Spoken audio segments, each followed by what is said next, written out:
Hey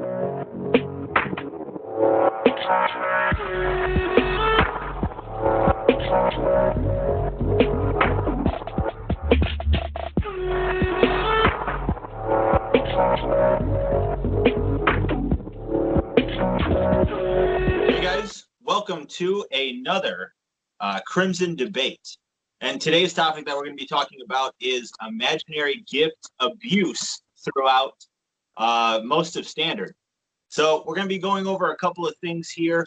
We're going to be going kind of in the order here of how the meta evolved. And then we're going to break it down a little bit and talk about what we think was the worst. The worst of these, because we're kind of seeing a trend here since the beginning of Standard of the abuse and formats revolving around these specific gifts. But first, let me introduce, we've got today with us Zach, and we also have with us today Deacon. So let's go ahead and get into it, guys. We're just going to kind of cover how the metagame has evolved. So first, right off the bat, the first meta that defined Standard was basically a protect meta. We had definitely OTT. OTT was a huge contribution into that, and we had Imperial Daughter and the Deer and stuff like that. And then eventually we got Grand Blue and we got Angel Feather. But those were definitely the top dogs of the meta for quite some time. And if you weren't protect, you were having a hard time. Not necessarily like right at the beginning, that set one, that Q4 set, a lot of those decks were very kind of power based around each other, except OTT was just on another level. We saw that Waterfall could compete for a very short time because of the Sentinel restrictability, but we saw that OTT definitely had that, and then Grand Blue eventually came in, Angel Feather eventually came in, and then eventually we got into after having that protect meta for quite some time, we got the force meta, which only lasted for about 2 months. First, that started off the force meta was Bermudas. Bermudas absolutely dominated for quite some time. And then we eventually got Overlord the Great for Kagero, which was able to compete with Bermudas, but still not as much as you'd like to see. And then Heroic Evolution was introduced along with the idea of Gift Set 2. Gift Set 2 introduced the Excel meta. And the Excel meta was the longest meta we've ever had. Here are the Excel clans that dominated the Excel meta: Narukami, Aquaforce, Great Nature, Murakumo, Nova Grappler, Pale Moon, and Takakaze. The only Excel deck that did not dominate the meta was Gold Paladin. And even though it was doing nothing in Standard, it was dominating in Premium. So that was the longest meta we had. And now, just now, we are about to shift over slightly to Force meta again. But even now, as this video is taking place, we are still seeing that, yes, there are a significant number of Force decks that are out there that are doing some damage. However, the top 2 dogs are still Narukami, an Excel deck with Dragonic Vanquisher, along with Last Card Revon in Aquaforce, also an Excel deck.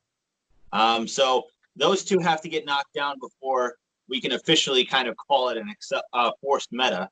But we are looking like we're going to get there. So anyways, I just wanted to bring that to you guys. We kind of went over that now. So what are your guys' thoughts on these metas? We know that the Excel meta was definitely the longest. the Force meta was the shortest, and Protect was significantly up there as well. But what do you think was the worst? Was the worst of these metas? Deacon, I'll go to you first. Well, worst of them, I think I've said it before, in my opinion, has to be the Excel meta, because it ranged from Heroic Evolution up until, I mean, it's still technically in place now, because obviously, like you said, Vanquisher and Revon are the best decks in the format. They're on this tier, every other deck's on this tier. So it's like there are some decks that can compete with them, but the overall win rate compared with every other deck, those two, is lower. And that's been a majority of standard, to my knowledge at least. It's been almost an entire year that we've had this Excel meta going on. It has been over a year now. Over a year. Yeah, well, that's too long for a specific gift to reign. I think the meta should be changing every few sets. That's just how I view it. And I think that when they introduced the Excel meta, it got I don't want to say toxic, but at the same time, I don't want to not say that. That's the worst, in my opinion. I will say I will say devil's advocate here, because you just said that you like to see the meta shift up, kind of thing. I will say in the Excel meta's defense that we did see decks change, but it was always an Excel deck. Yeah. Always Excel decks that were topping, but we did see shifts between those. You'd see Novas. Novas were doing absolutely phenomenal there for a while, and then they kind of slowly dropped off with the introduction, especially of like Narukami. And then Pale Moon came out, and then Takakaze, and all just, and then Narukami again. So, but yeah, Zach, what are your thoughts? Worst meta. Well, the absolute worst was obviously Excel. Just everybody having to literally having to play an Excel deck in order to compete in a tournament is flat out bogus.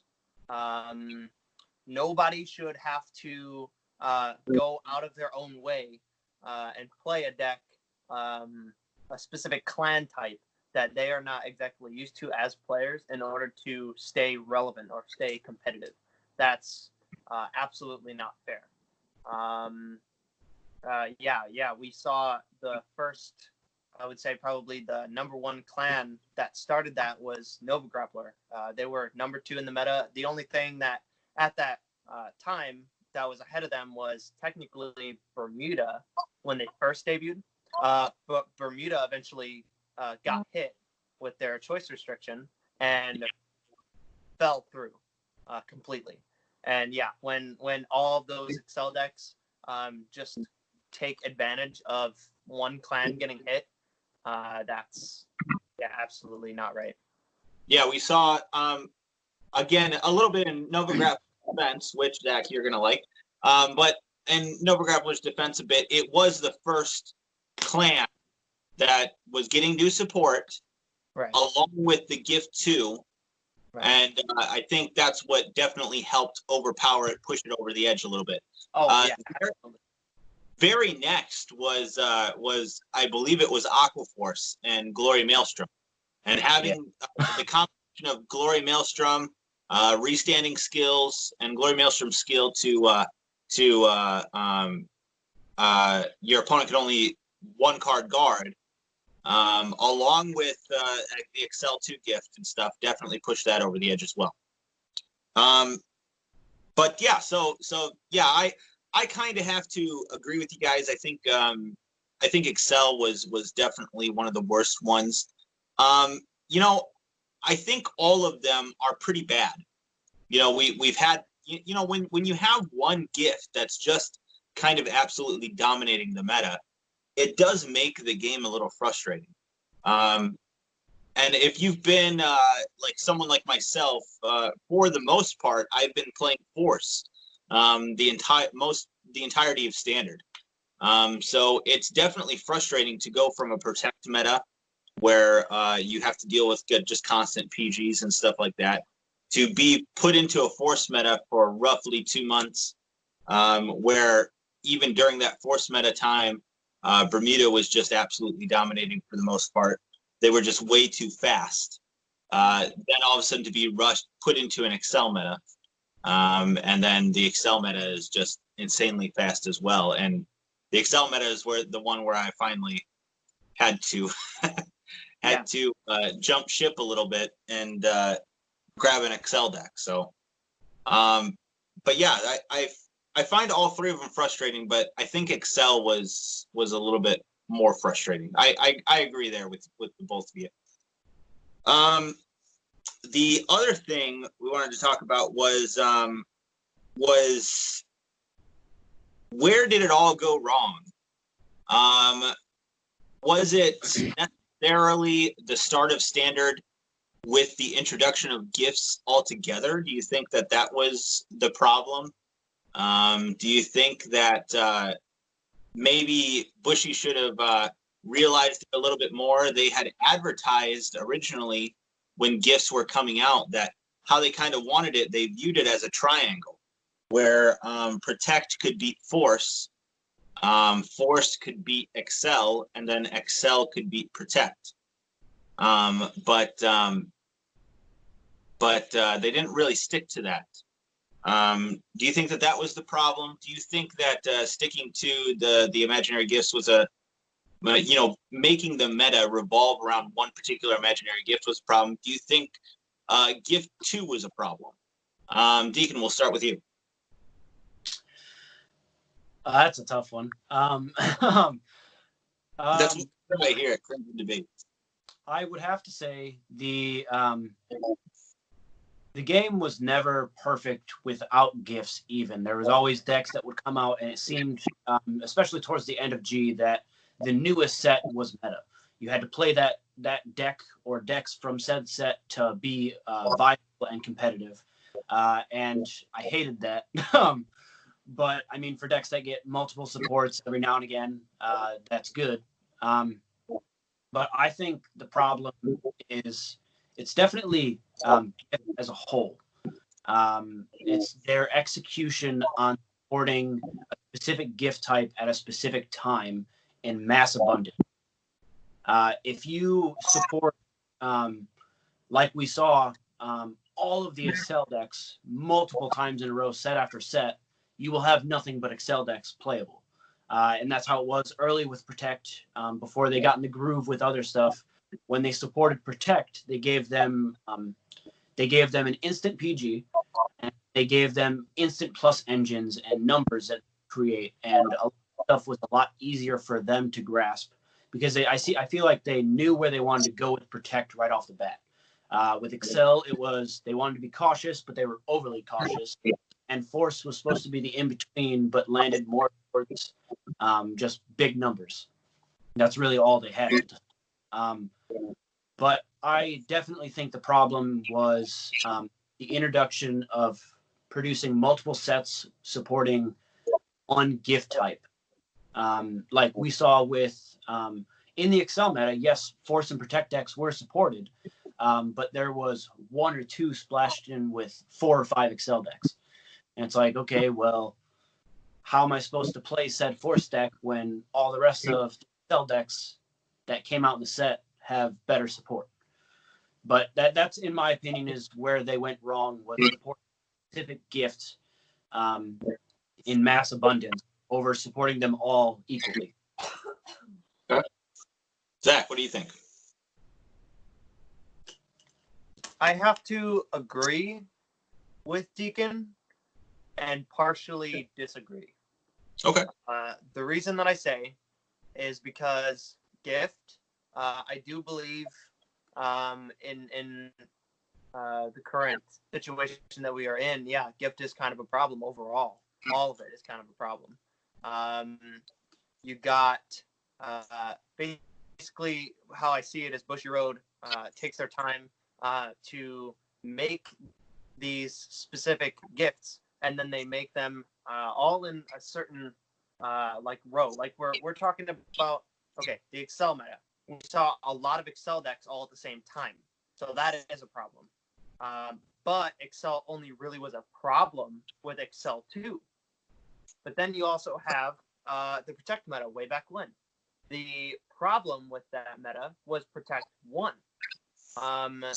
And that's because a free Perfect Guard would stop most of your opponent's large attacks. It's a +1, and a lot of those decks could create those numbers and had some restrictions, or had some way like OTT had. They could stack their criticals. And then the Force meta that we're currently seeing, they can choose between +1 critical at all times, so that eventually they can either damage deny or outpower your opponent with the big numbers that they can gain, or both, depending on what clan actually does, gaining numbers or gaining crits. And overall, depending on the release dates of said gift markers and clans that get those markers, that is where the problem occurs. So in a way, I want to say Gift 2 for Excel was the problem, the massive problem that made Bushy have to take the step up to the current Force meta that we're sort of looking at. But in a way, yeah, I do have to say Protect and Force and Excel with the gifts in general and how the clans use them, based on where they started to where they are, they went too far with it. I think that the whole idea kind of needs to be scrapped at this point. I would say, in my opinion, I would agree with you a little bit on that one, Zach. I think the gifts as a whole, the idea of it, what they wanted to do, again, what they said with being that triangle, originally, that's very appealing. Yeah. However, the problem, I feel, was why we got Protect meta was it was a +1 for just playing the game. I ride to a grade 3 and I +1. And then, in fact, that one that I'm plussing is a Sentinel. Yeah. Is a Perfect Guard. And then on top of it, a lot of shield values, your triggers increased in power. Yeah. And however, a lot of the decks, for some reason, it felt like outside of OTT, even Grand Blue, it feels like a lot of those early decks, they were scaling back the power levels that some of these decks could reach, if that makes any sense. You couldn't get to massive amounts of power that you can now. Mm-hmm. And I feel like that, in combination with the +1 PG, led to the Protect meta. And then not only, of course, they give Oracle Think Tank absolutely amazing support in that first set. But then even Grand Blue came out. We had Grand Blue and Basskirk, and we saw, Basskirk gaining crits, Basskirk being able to revive Skull Dragon gaining absolutely ludicrous amounts of power, especially for the time. That was quite ridiculous. Angel Feather being able to basically get you, several gift markers was a problem. And then I feel definitely introducing Gift 2, I feel was in some ways a brilliant idea, because that was them trying to rectify the problem that Protect had. However, again, giving Excel a naturally offensive clan, not only they're just riding to their grade 3 and getting, you're just playing the game. You're not only getting an additional rearguard marker that gains power +5, but you're also drawing a card and plussing. And then on top of it, we saw with Novas, we saw with a lot of these decks thereafter, after Gift Set 2, not only do you get the Excel and being able to draw off of it, you also are getting a lot of drawing abilities. making it very, very hyper aggressive. And a lot of players would just like ride grade 3, vomit hand, and then just go for the win right there because they can. Yeah. Um, Damage triggers are the only thing that can stop them sometimes. yeah. So part of me wants to blame the gifts, but part of me also wants to blame Bushy for how they handled gifts. Yeah. It's Yeah. like a juggler, an amateur juggler dropping the ball, you know? Yeah. That's exactly how I see it. Yes. I completely agree. Completely agree. So what do you think that could have been done differently? To maybe make this a little bit make gifts a little bit better. Deacon. That's again another hard one. I don't know. I guess I'd have to say. I guess I'd have to say when they come out with a bunch of clans under one gift type, a bunch of clans under one, and then a bunch of clans under the other. When they have that, they have to find a way to balance the gift mark themselves. Like we've been saying, early stages with Protect was the better gift marker. Excel it's just an extra rearguard slot, which was really cool at the time. That was like, oh dang, I have an extra rearguard that I can call now, which made sense for a lot of being aggressive decks in the first place. Then you had Force gaining a bunch of power, which was again a good idea. The problem was they came out with Protect that could immediately murder any Force deck it went up against because of the ability to say no to one of the big attacks. And not really struggle against Excel decks because of only 1 or 2 extra guard circles the entire game. Because you're like, okay, guard your one big attack, I can take your other few pokes, I'm fine. Especially with a lot of draw power tech decks had. But then they gave out Excel 2, which is the best gift type, in my opinion, right now in the game. Because it's free +1 when right, and then it's also another rearguard circle. You can just call something to it, and it can immediately hit. And then Force 2 would be the next one, aside from effect, that I would say is really good because at a certain point in the game, like Zach was saying earlier, it becomes you can damage deny, and they can't take any of your hits without having to have a hit. So I think they should have done a better job at balancing the gifts and trying to balance cards that they gave to set gifts. Because a lot of Force decks now are getting some sort of plus engine. Because at the start, Protect decks had a huge plus engine. And then they came out with Excel decks, and Excel decks had an inherent plus engine, same as Protect, but then they gave them other cards that would allow them to plus. And now Force is starting to get some of those cards that allow them to plus. But it again comes down to now Force decks are the only ones getting support with a few other gift types splashed in. So it raises the question, is Force going to become a huge problem? And I don't think this would have happened if they would have been able to balance the gift types in the start. Obviously one gift is going to be better than the rest because that's just how it's going to be. You can't have a triangle without having a top. But when one of the gift types is far superior than the rest, that it forces you to play the gift type, it's a problem. So they should have done a better job at balancing how they came up with the gifts. Okay. Zach, what do you think? Well, it is a tough one. Yeah. And quite honestly, I actually have to disagree with Deacon here. I don't want to because he is right in a way, but how I personally see it is the gift markers themselves Yeah, it is like what he said, where there is one that is clearly better than the other two, but um, the other two are still okay, playable and all that. So, for example, I want to talk about specifically Excel 2, because like we were talking about, that was probably the worst meta that we've ever seen.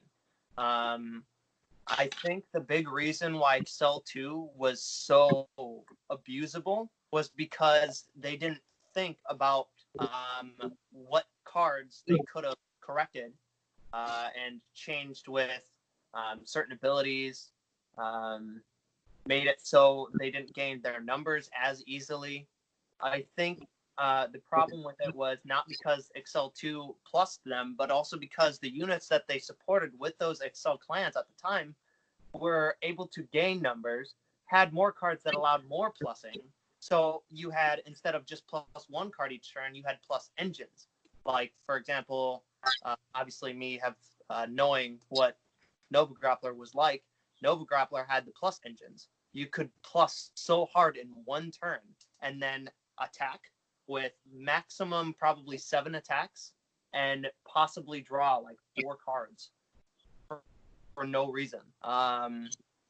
So if they were smart about it, they definitely could have thought, did a little more testing and all that before releasing said clan and gift type, and continued to do so without being hasty or wanting to make these clans as busted as they were. I think inherently the gift types themselves don't seem to be as big of an issue. I think the cards that they used to support those gift types were the problem, if that makes sense. Yeah, no, yeah. For example, again, with the Protect meta OTT. OTT was a problem because they could PG, get a free perfect guard, and at the time, +1, which was very big. And then on top of that, they could stack their triggers, like Brad had mentioned, which were very big in numbers as well. And then on top of that, OTT plussed hard, a lot. They had so many cards that drew for no reason. So I even remember back in the day playing Perfect Riser against OTT. You didn't stand a chance, really. There were the occasional games where they, didn't do so well, but they plussed so hard. And obviously the inherent gift type helped that, because then you just drop a card that you'd gain for no reason. Perfect guard. You didn't do anything to me this turn. And then Imperial Daughter and a couple other cards were able to gain plus power as well. Exactly. Exactly. And I think that was a problem. So almost every Protect deck that came out also had the ability on Vanguard to gain additional crits. yeah. Mm-hmm. Yes. See what I'm saying? So I feel like it was the cards, not the gift type so much, but the cards that were supported per gift type that had this problem. That's just my opinion. But yeah, I think personally for me, I feel like if I were head of Bushiroad and I were to do it all over again, I would have done clearly, at the time we wouldn't have had gift type 2. I would have done, and I do have to mention that I do have the ability of hindsight here. So that's definitely a little something here, but I would have done it a little differently and done Protect 1, made that still the PG, the plus PG, being able to get that card. Protect, give them the ability to be able to draw cards as well. But the plus power aspect of Protect is where it went too far for me. For Excel, I would have done gift type 2 for Excel right away. I would have done the plus 5K and being able to draw a card right away. That's what Excel gets.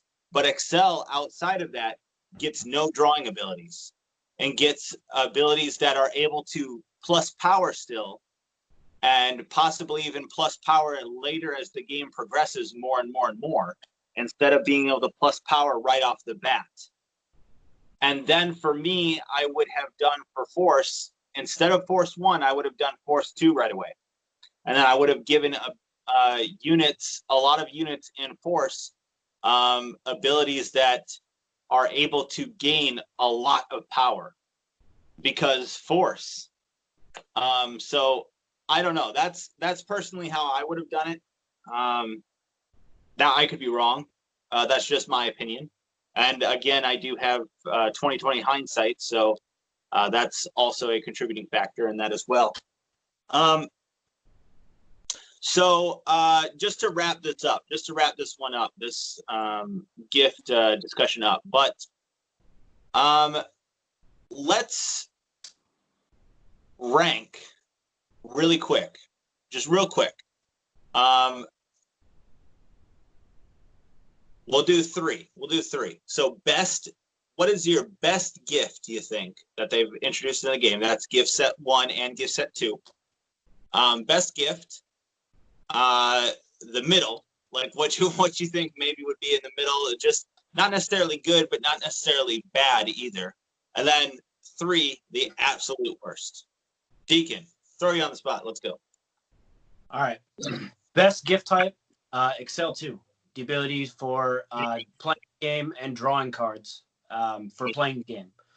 Second best gift, Force 2, for the ability to damage deny, and the ability to, because Force decks now are gaining power on top of the ability to have inherent 2 crit, so damage deny becomes very dangerous. And then the absolute worst gift, Protect 2. It is absolutely useless unless they're giving some support now that makes it useful, but it's like absolutely useless. That's my thought.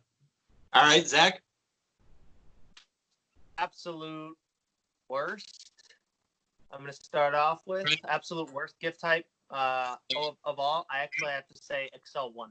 I don't see that any useful at all. Like Deacon said, Protect decks, some of them are gaining a little use out of Protect 2. Not much, but a little. But Excel 1 is just kind of bad. Back in the day it was fine, but I don't see anyone touching Excel 1 right now. Or possibly ever again. Number 2. Force 2. Yeah. Just damage denying, consistent crits at all times. You can never get rid of that marker, so you can stack a unit that gains a crit on top of it, so then it's 3 damage. I've seen that with clans like Royal Paladin. Yeah. And then absolute best. There is no question, Excel 2. Okay. For me, absolute best, yes, Excel 2 for sure. Again, I think so. We all agree with that. And you guys covered that. You guys covered that very well, so I won't go over that again. Middle of the road, a little bit more. I would say. I would say Force 1 actually. Because I'm going middle of the road here. So like I'm trying to say Force 1 wasn't necessarily bad. It wasn't necessarily bad thinking, but it wasn't good either. No. It kind of shows you now what they're having to do now with a lot of these clans that are trying to prefer Force 1. A lot of them are having like, oh, you can spam this gift now. Yeah. We see that with Shadow Paladins. We see that with Mordred. We see that with MLB. A lot of these cards are having to spam Force 1 markers, and that's great. But that shows you the inherent problem, I think, with Force 1 altogether. Yeah. And then absolute worst, I'm going to agree with Deacon on this one. Protect 2. Protect 2 is just absolute garbage.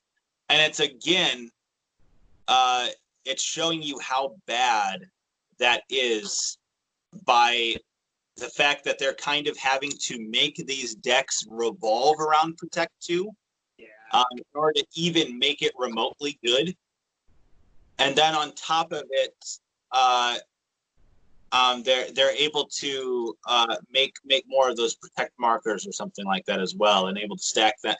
I don't know. I just that it just doesn't do it for me. Yeah, Right. that's how it was You with know. Angels. With Angel Feather, when they came out with their support, about half of the playable support was directly geared towards having to play Protect 2. I think we're seeing now with some of the Grand Blue support they're coming out. It's obviously a budget deck, but it says marker on the rear guard circle. So it's like, okay. Just Yeah, clearly they're aiming for the treasure marker, but still, you could count the Protect 2 marker. But I don't know. Yeah. So that is it from us, guys. That's it for this imaginary gift discussion, imaginary gift abuse for standard. I'd like to thank Zach for being here, and I'd like to thank Deacon for being here as well.